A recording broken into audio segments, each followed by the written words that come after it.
Okay, guys.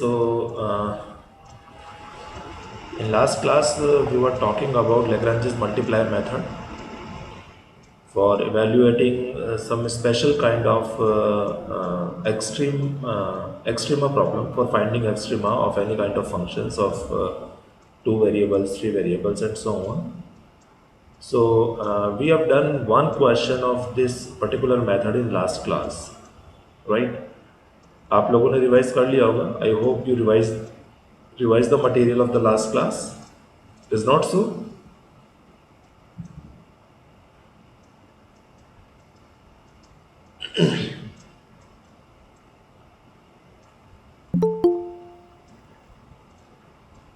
Okay, no reply from your side. So I am thinking that uh, you all had revised the of the last class. What was the method? The method is Lagrange's multiplier method.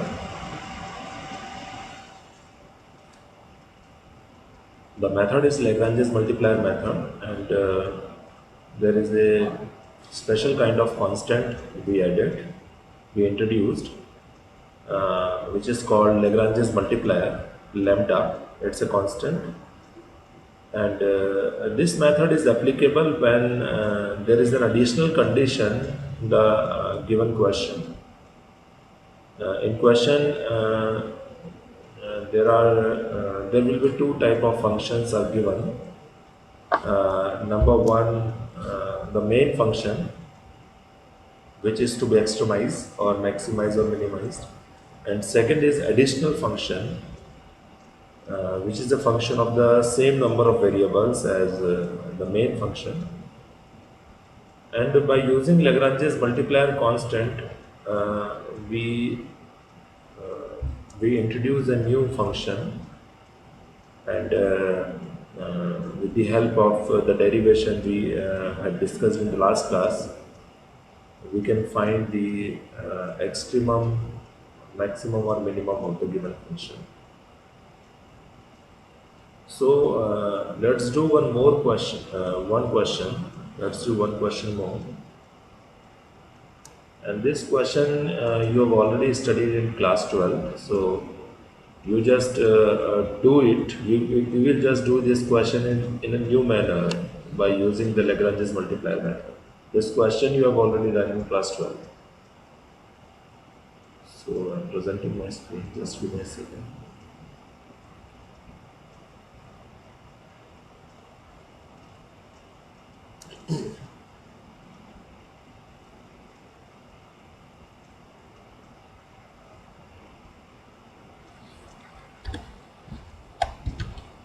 Uh, can somebody tell me it's visible or not?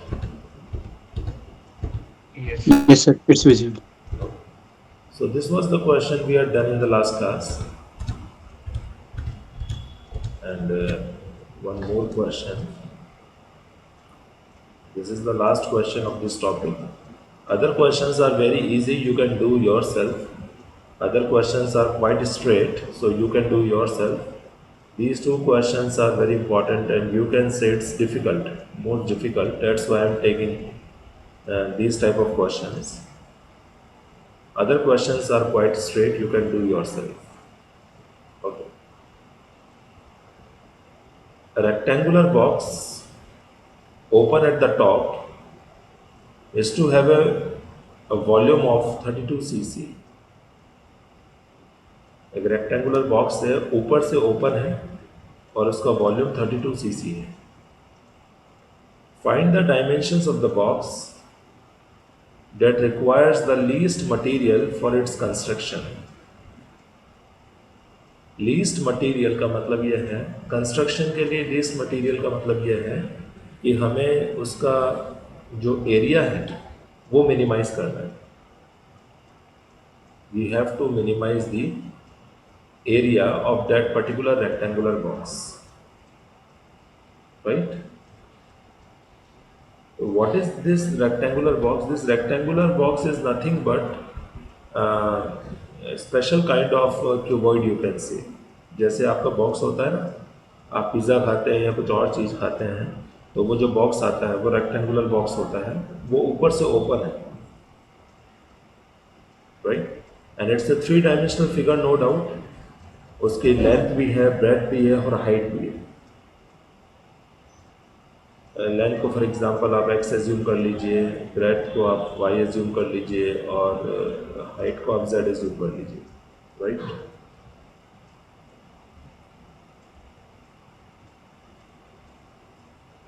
तो हमें उसके area को minimise करना है। Questions में highlight कर लीजिए आपको फाइंड क्या करना है। That requires the least material for its construction. मतलब least material for its construction का मतलब यह है we have to minimise the area. और आपको गिवन क्या है, वॉल्यूम आपको गिवन है।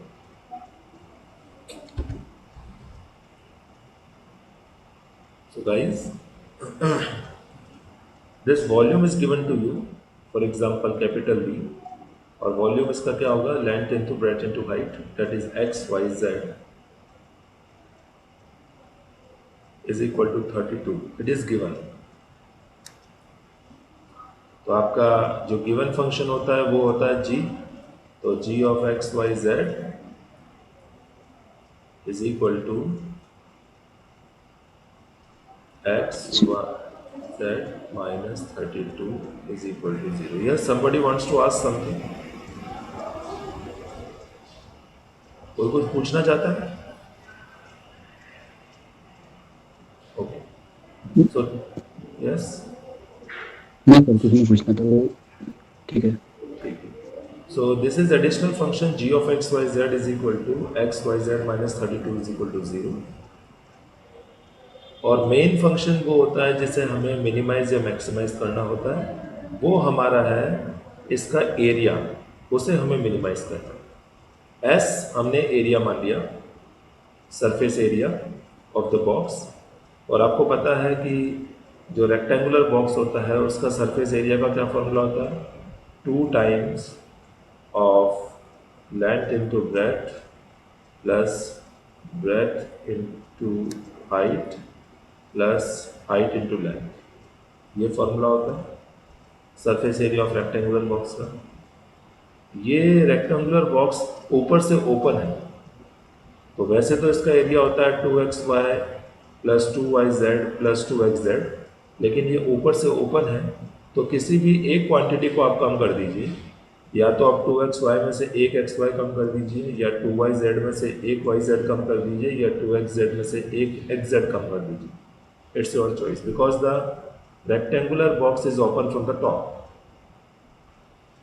तो इसने एक एक्स वाई कम कर दिया, तो सरफेस एरिया हो गया x y plus 2yz plus 2zx, and this is the surface area which we have to minimise.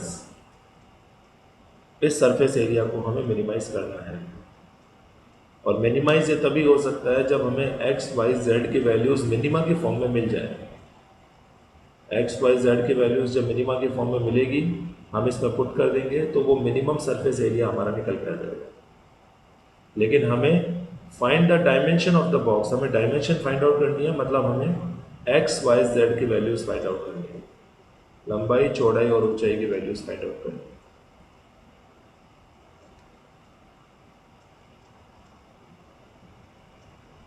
Okay, तो कल जैसे मैंने आपको लैग्रांजेस मल्टीप्लायर मेथड समझाया था वैसे ही करना है। This is the main function s, for example f of x y z. इस क्वेश्चन में कुछ और फंक्शन एज्यूम किया हुआ होगा, तो वो कोई प्रॉब्लम नहीं है, ठीक है। हमने जैसे कल डेरिवेशन किया था वैसे कर लेते हैं। This is f of x y z and this is g of x y Z.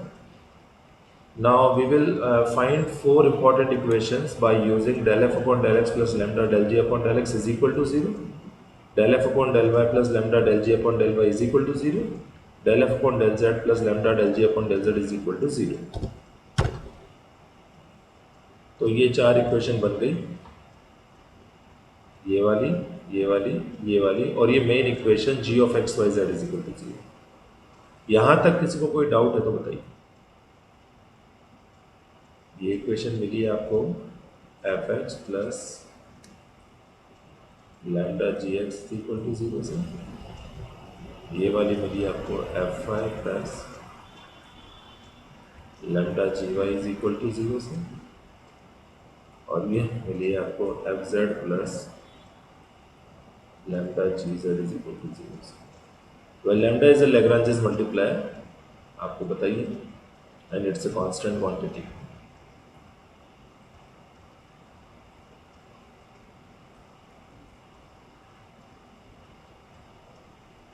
अब आप इन चारों इक्वेशन से अपना टारगेट है एक्स वाई जेड की वैल्यू फाइंड करना, और अगर उसमें लैम्डा आ रहा है तो पहले लैम्डा की वैल्यू फाइंड करना। Keep in mind one thing that x y z, the values of x y z must be independent from the lambda. Lambda नहीं आना चाहिए उसमें। तो देखिए कैसे सॉल्व करते हैं। ये जो फर्स्ट इक्वेशन है, इससे आप सबसे पहले लैम्डा की वैल्यू फाइंड कीजिए। तो जब आप फर्स्ट इक्वेशन से लैम्डा की वैल्यू फाइंड करेंगे तो वो क्या बनेगी, y upon y z plus two z upon y z is equal to minus lambda. समझ? तो यहाँ से पहले आप लैम्डा की वैल्यू फाइंड कीजिए फर्स्ट इक्वेशन से। फर्स्ट इक्वेशन से आपको लैम्डा की वैल्यू मिलेगी, नेगेटिव हो जाएगा तो आपको मिलेगा minus y upon y z, that is minus one upon z minus two z upon y z, z से z cancel, two upon y. ये आपको लैम्डा की वैल्यू मिलेगी। सिमिलरली सेकंड इक्वेशन से लैम्डा की वैल्यू फाइंड कीजिए, third equation से lambda की वैल्यू फाइंड कीजिए। तो फर्स्ट इक्वेशन से लैम्डा की वैल्यू ये है, या आप कह सकते हैं माइनस लैम्डा की वैल्यू ये है। आप देख सकते हैं माइनस इधर ले जाइए कॉमन। सेकंड इक्वेशन से माइनस लैम्डा की वैल्यू ये है, और थर्ड इक्वेशन से माइनस लैम्डा की वैल्यू ये है। राइट?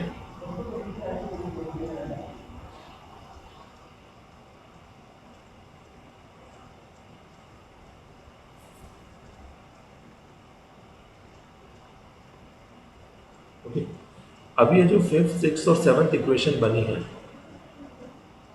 ये वाली fifth equation, sixth equation, seventh equation बनी है, इनके जुगाड़ से आपको एक्स वाई जेड की वैल्यूज मिल जाएंगी लैम्डा की फॉर्म में। ये देखिए फिफ्थ सिक्स और सेवन्थ इक्वेशन से आपको लैम्डा की फॉर्म में एक्स वाई जेड की वैल्यूज मिल जाएगी। एक्स की value minus four upon lambda, y की value minus four upon lambda, और जेड की value minus two upon lambda. देखिए कैसे मिलेगी, यहाँ ट्राई करते हैं हम लोग। जैसे आप फिफ्थ माइनस सिक्स कीजिए। जब आप फिफ्थ माइनस सिक्स करेंगे तो वन अपॉन जेड से one upon z cancel, two upon y minus two upon x, तो two common, one upon y minus one upon x is equal to minus lambda plus lambda zero हो गया।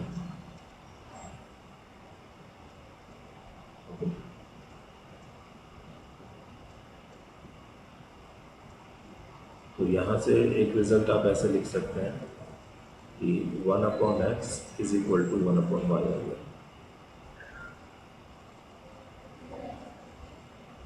Similarly अगर आप second minus third करते हैं तो two upon x minus two upon x cancel हो जाएगा, और आपको मिलेगा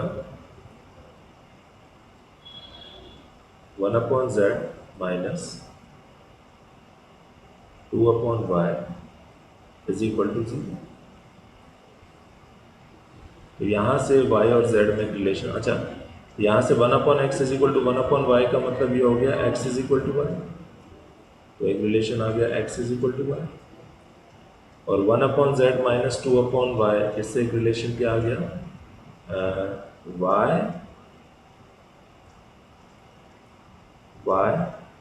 minus two z is equal to zero, that is y is equal to two z, एक रिलेशन ये आ गया।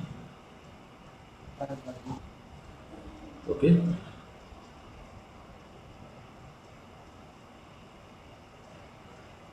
भाई, तो इन दोनों को अगर हम क्लब कर दें तो ओवरऑल हमारा रिजल्ट बन रहा है x is equal to y is equal to two z. कोई डाउट है किसी में?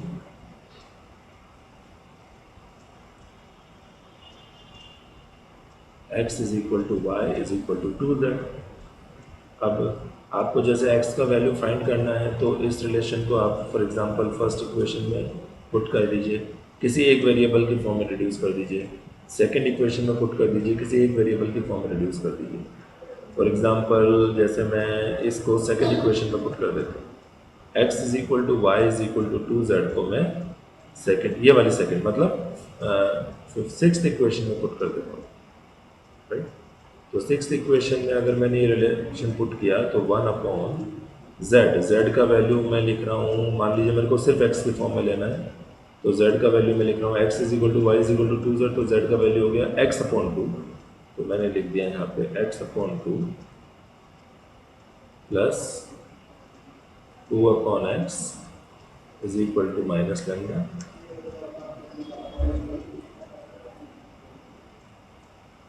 तो 2 upon x plus 2 upon x that is 4 upon x is equal to minus lambda. तो आपका x का वैल्यू लैम्डा के फॉर्म में आ गया -4 अपॉन लैम्डा। x का वैल्यू इक्वल टू y का वैल्यू है, तो y का वैल्यू भी -4 अपॉन लैम्डा आ गया। और x का वैल्यू अगर आप -4 अपॉन लैम्डा रख देंगे तो z का वैल्यू आ जाएगा -4 upon lambda is equal to 2z that is 2 upon lambda, तो z का वैल्यू आ जाएगा -2 upon lambda. So in this way we can find the value of x, y, z in terms of lambda.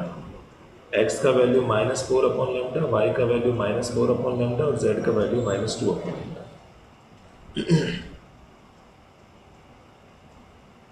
ये देखिए -4 upon lambda, -4 upon lambda, -2 upon. Any doubt? यहाँ तक कोई doubt है किसी को? No, sir. Yes, sir. Very good. अब देखिए, अब लेकिन x y z must be free from lambda. X y z की वैल्यू लैम्डा की फॉर्म में नहीं आनी चाहिए, it must be free from lambda. तो इस केस में हम क्या करते हैं कि एक्स वाई जेड का वैल्यू किसी भी एक इक्वेशन में पुट कर दीजिए, फोर्थ इक्वेशन, फिफ्थ इक्वेशन या सिक्स्थ इक्वेशन, किसी भी एक इक्वेशन में पुट कर दीजिए, तो आपको लैम्डा का वैल्यू वहाँ से मिल जाएगा। देखिए, किसी भी एक इक्वेशन, फोर्थ, फिफ्थ, सिक्स, या फिर एक काम कीजिए, ये फोर्थ, फिफ्थ, सिक्स में तो नहीं डाल सकते, फोर्थ में डाल दीजिए, क्योंकि फिफ्थ सिक्स से तो ये रिजल्ट निकल के आया है, कुछ नहीं मिलेगा यहाँ पे। आप इसको फोर्थ इक्वेशन में डाल दीजिए। तो x का वैल्यू -4 अपॉन लैम्डा, y का वैल्यू -4 अपॉन लैम्डा और z का वैल्यू -2 अपॉन लैम्डा को यहाँ डाल दीजिए, आपको लैम्डा का वैल्यू मिल जाएगा। जरा चेक करें, -4 upon lambda into -4 upon lambda into -2 upon lambda -32 is equal to 0। तो ये देखिए, ये तीनों फर्स्ट थ्री टर्म्स मल्टीप्लाई होंगे, नेगेटिव होगा, और ये वाला नेगेटिव जो है वो नेगेटिव नेगेटिव कॉमन हो गया, 0 की तरफ शिफ्ट हो गया। और 4 4 ज़ा 16 एंड 16 2 ज़ा 32, 32 भी कॉमन आ गया, वो भी 0 की तरफ शिफ्ट हो गया। तो फाइनली क्या बचा, 1 upon lambda cube plus 1 is equal to 0, क्योंकि कांस्टेंट तो 0 की तरफ शिफ्ट हो जाता है। तो यहाँ से बन गया आपका lambda cube is equal to -1, या आप इसको ऐसे भी लिख सकते हैं, lambda cube plus 1 is equal to 0। अब आपको पता है कि ये हो गया a cube plus b cube type का, और a cube plus b cube का फॉर्मूला होता है a plus b multiplied with a square plus a b plus b square. तो इसको आप ऐसे लिख सकते हैं, a plus b that is lambda plus 1 multiplied with a square plus a b plus 1 equal to 0। ठीक है।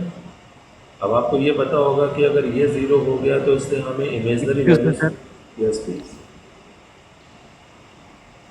हाँ sir, lambda square plus lambda plus one हुआ ना, वह फॉर्मूला में तो माइनस होगा सर। हाँ माइनस, एक्चुअली मैं कंफ्यूज हो रहा था, एक बार चेक कर लेते हैं, क्रॉस करके कर लेते हैं। Lambda cube minus lambda square plus lambda, हाँ करेक्ट, माइनस होगा एब्सोल्युटली।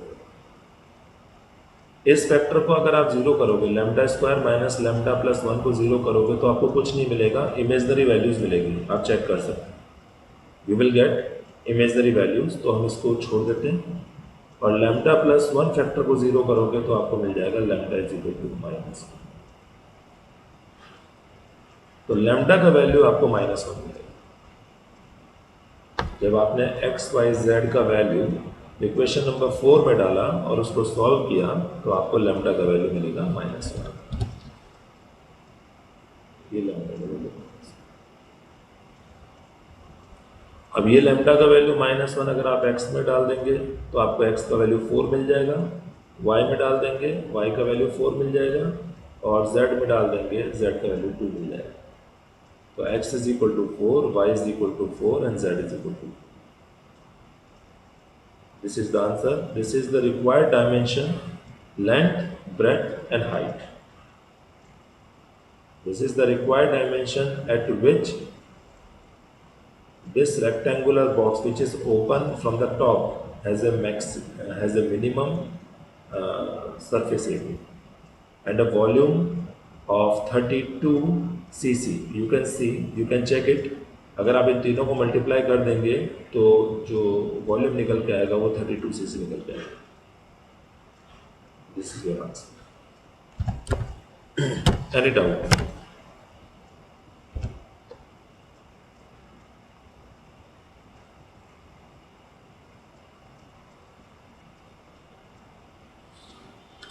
No, sir. समझ में आया सबको? हाँ sir.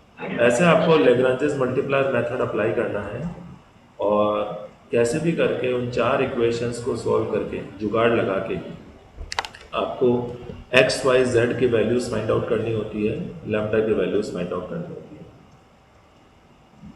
ये दो क्वेश्चन बहुत इंपॉर्टेंट थे जो मैंने आपको करवाया है।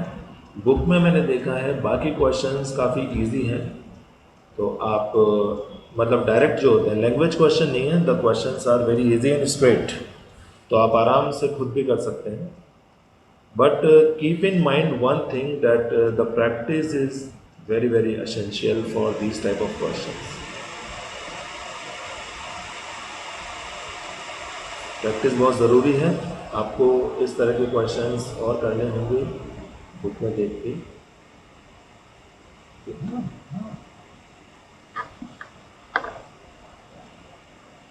Any doubt in this question? No, sir.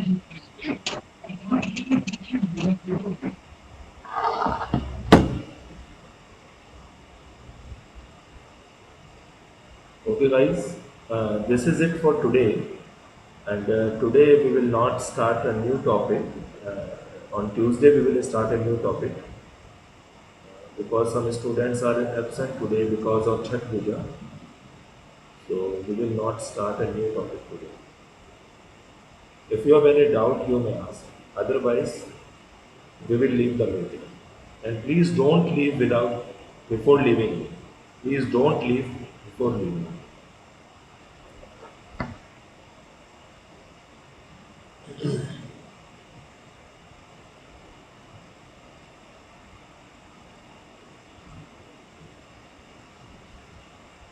Any question, please ask.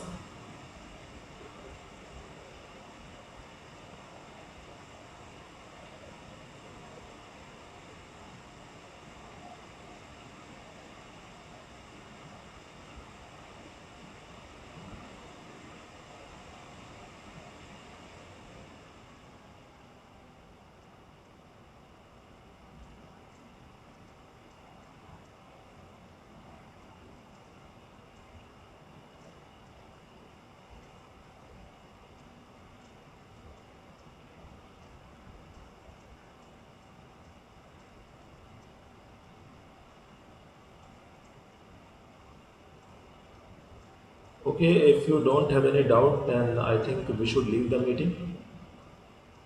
Is it okay for all of you? Yes, sir. Yes, sir. Okay. Okay. Thank you very much, all of you. Thank you. Thank you, sir.